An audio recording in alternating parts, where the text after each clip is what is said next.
ओम श्री राधे राधे। नारद जी का भक्ति को बोध कराना और भक्ति के दुख छुड़ाने वास्ते किसी साधु को ढूंढना।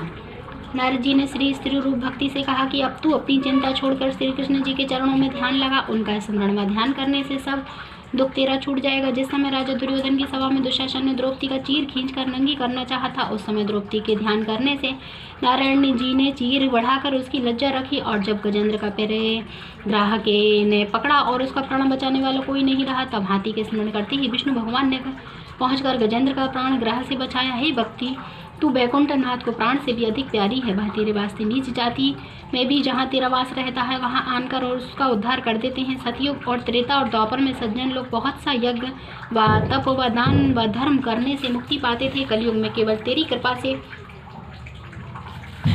सब जीवों का उद्धार हो जाता है। ज्ञान व वैराग्य को कोई नहीं पूछता, इसलिए तेरा दुख छुड़ाने वास्ते बहुत अच्छा उपाय करके जगत में तेरी महिमा प्रकट करे देता हूँ। जिनके हृदय में तेरा वास रहेगा वह लोग पापी होने पर भी धर्मराज का कुछ ध्यान न रखकर तेरी दया से वैकुंठ धाम को चले जाएंगे। परमेश्वर का दर्शन यज्ञ और तप व्रत व दान करने से जो जल्दी प्राप्त नहीं होता वह भक्ति करने से सहज में मिलता है। जिन्होंने हजारों वर्ष नारायण जी का तप किया था, उन्होंने भक्ति पाई थी। परमेश्वर बहुत प्रसन्न होने से अपनी भक्ति देते हैं, इसलिए वैकुंठनाथ ने सब बातों पर भक्ति को श्रेष्ठ रखा है। यह बात सुनकर भक्ति ने कहा, हे नारद जी, तुम धन्य हो। जिस तरह आपने मुझे धैर्य दिया, उसी तरह मेरे बेटों को जो अचेत पड़े हैं जगाओ।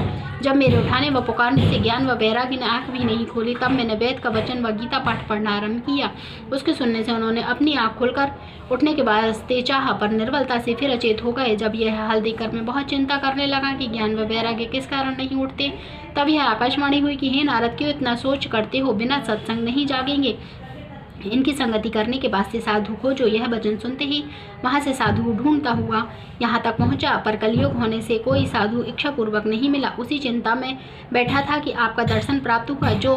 सो आप लोग ब्रह्मा के पुत्र, बड़े योगी ज्ञानी, सदा बाल अवस्था रहकर केवल कथा रूपी धन अपने पास रखते हो, और तुम्हारी तपस्या का फल कोई वर्णन नहीं करता। किस वास्ते कि आपने जय और विजय वैकुंठ के द्वारपालकों को पृथ्वी पर गिरा दिया। ऐसी सामर्थ्य सिवाय तुम्हारे दूसरे में नहीं है।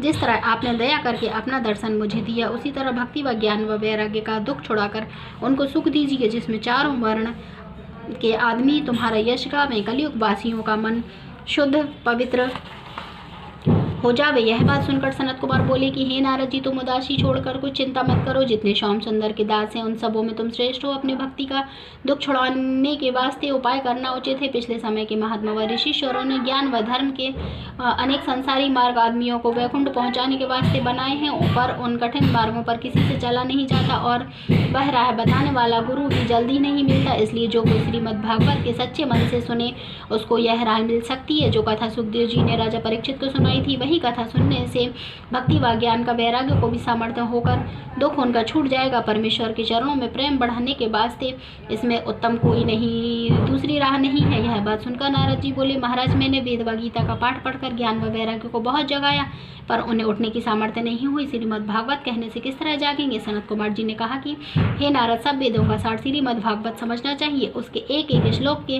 पद में वेदों का अर्थ इस तरह भरा हुआ है, जिस तरह दूध में घी रहता है। जब तक उसको उपाय के साथ दूध से नहीं निकालते, तब तक घी का स्वाद दूध में नहीं मिलता।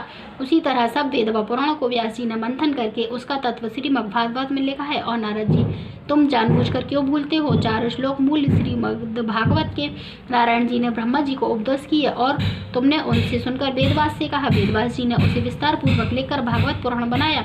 वही कथा सब किसी का दुख छुड़ाने व संसार रूपी समुद्र से पार उतारने वाला है। यह वचन सुनते ही नारद जी ने हाथ जोड़कर बोले कि आपने बड़ी दया करके यह हाल कहा। वह हमारे भाग्य से थे जो आपका दर्शन मिला। बिना भाग्य के सत्संग नहीं मिलता। अब यह बतलाइए कि इस भगवत रूपी ज्ञान यज्ञ को किस तरह से यहाँ पर करना चाहिए, और कितने दिन में यह यज्ञ पूर्ण होता है। इति श्री द्वितीय अध्याय समाप्त।